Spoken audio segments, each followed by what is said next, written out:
Hey guys, so today I'm going to talk about the beginning of my spiritual awakening and how it all came about during, because it just literally came out of nowhere. And if you are going to go through one, or like if you're going through one, it probably started very abruptly.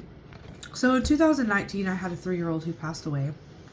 And that started to shake me to the point where, like I realized, life is short. There has to be another reason why we're here. But it never really fazed me enough to, for one, quit doing drugs, because it literally made me worse because I didn't know how to deal with the trauma of my daughter passing away. But it also caused me to even get further away from my other children because of the pain of losing them. I don't know if that makes sense really, but it did to me because I just got pushed away from anything that I loved because I was scared that I was just going to lose it. So in 2020, I started dating this guy who really I thought I loved, but it really wasn't a big deal. Like now that I look back at things, it really wasn't a big deal. However, they did cheat on me a lot. But the one thing that I do remember about this relationship is it was when I started to listen to binaural beats, and I started I started really getting into the astral projection thing and the meditation. It wasn't something that I dove into really deeply, but it is something that I remember now is what kind of started it in a way to where I was thinking of, other things outside of this 3-dimensional realm.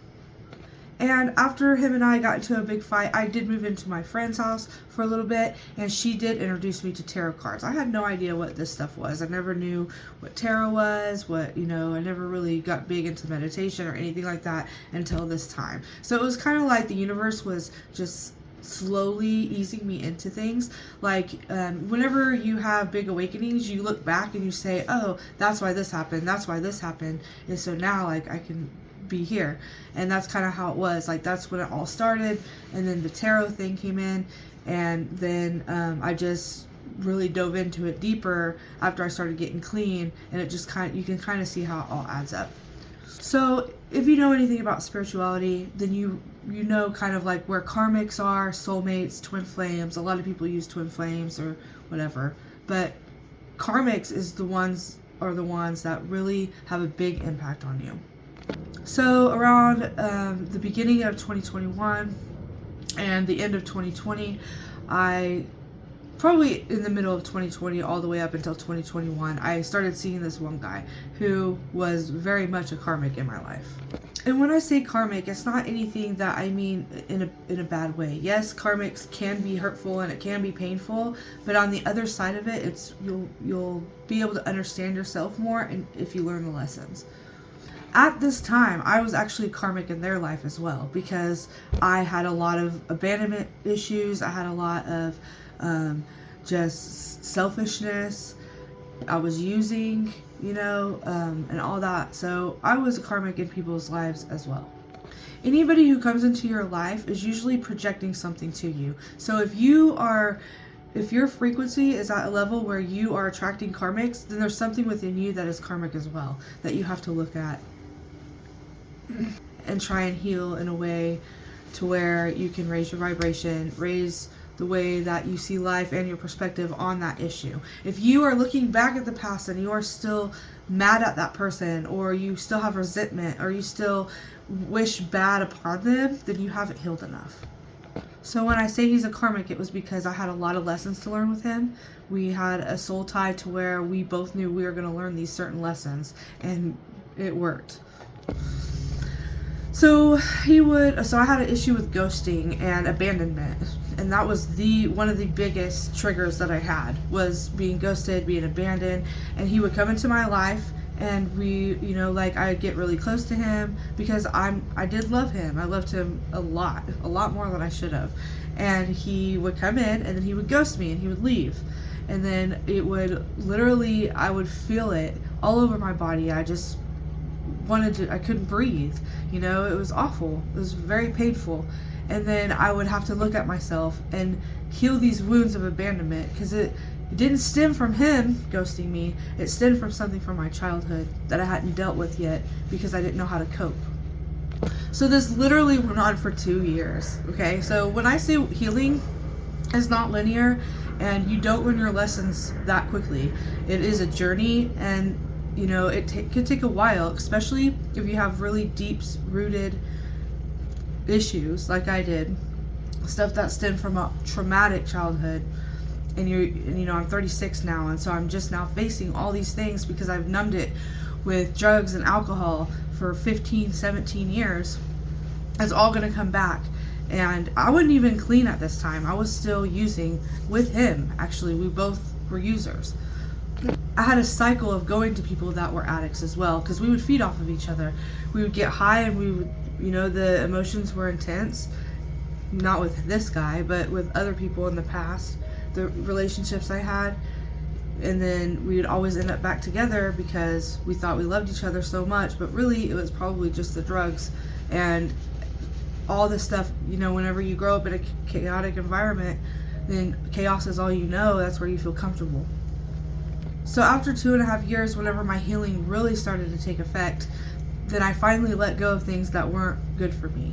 And as much as I loved somebody, you know, you can't have them just use you as an option or come in whenever they want and leave whenever they want. And even though it was abandonment issues within me, I still had to learn when to put a boundary up and say, no, this isn't good for me, because every time he leaves, I'm crying and I'm sad. Anytime he comes around me, all we do is just, you know, use each other. So there's, you know, you have to, no matter how much you love somebody, even if there's no reason to have loved that person, like that was my issue, then you have to learn to put a boundary up and learn to pick yourself over these people. Because if you are sad more than you're happy, if they're not taking you out, you're not going and doing things, you're not, you know, there's no reason to keep these people in your life. And letting go is one of the hardest things, because you think that you can change them. And that was my problem, is I always thought that I could change them. So while all this is, you know, once I let go of this person, you start to heal even the things they put you through, because you just did 2 years of this work on yourself, of what I deserve, who I am, what I'm going to allow, what I'm not going to allow. And you have to heal from this, because it's traumatic. Even though you know where the core wound is, when somebody that you love is giving you these core wounds and you just want them to be honest with you and you just want them to leave, or you just want it to be over with, and we always keep coming back together, it's because we haven't learned that lesson. So you learn that lesson and you heal from everything that you just went through, even if it was 2 years, 5 years, you know, and then you just get another piece of who you actually are back to your soul. Every time you heal something, every time you heal one of those wounds, every time something shows up in your reality to make you, that triggers you, once you get that healed, it's like another part of you is back in place where it should have been a long time ago. So that was pretty much the beginning of my spiritual awakening, what woke me up to, you know, all my behaviors, because not only did he hit those core wounds, but also I would trigger back to him his wounds. So probably, you know, like the love, and that's not just, this isn't like a twin flame thing. This is a karmic thing. If you're attracting a karmic, there's a reason why they're there. They are a soulmate. They're just a karmic soulmate. They're there to teach you lessons that you haven't dealt with in the past lives even. So when they come into your life, you both project certain things, core wounds, that they never saw before. So like maybe he was never loved right, or he was abandoned as well. So, you know, or he would have like certain attachment issues.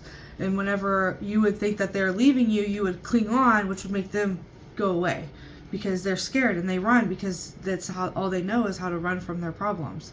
And that's not anything bad about them. That's just where they're at in their trauma healing, you know. And that's one thing, is when you start to look at it from compassion for the other person, and you realize even though we're awful for each other, I can let this go with love. You know, like you need to heal and I need to heal, and we're getting nowhere going around in this circle hurting each other over and over again. So you let them go, and then they can heal, and then you can heal. And if they're meant to come back into your life, they will. God will never let anything that's yours pass you by, as long as you're ready for it. So if you've been on a spiritual journey, or you think you're about to be in one, or something like this happened, tell me what it is in the comment, what started it, because I want to know. I'd like to see what everybody goes through and how their spiritual awakenings get started. Also, if you want to support, please like and subscribe, and there is a link down in the description box. And I guess I'll see you probably later on today or tomorrow whenever I make my next video. Thanks.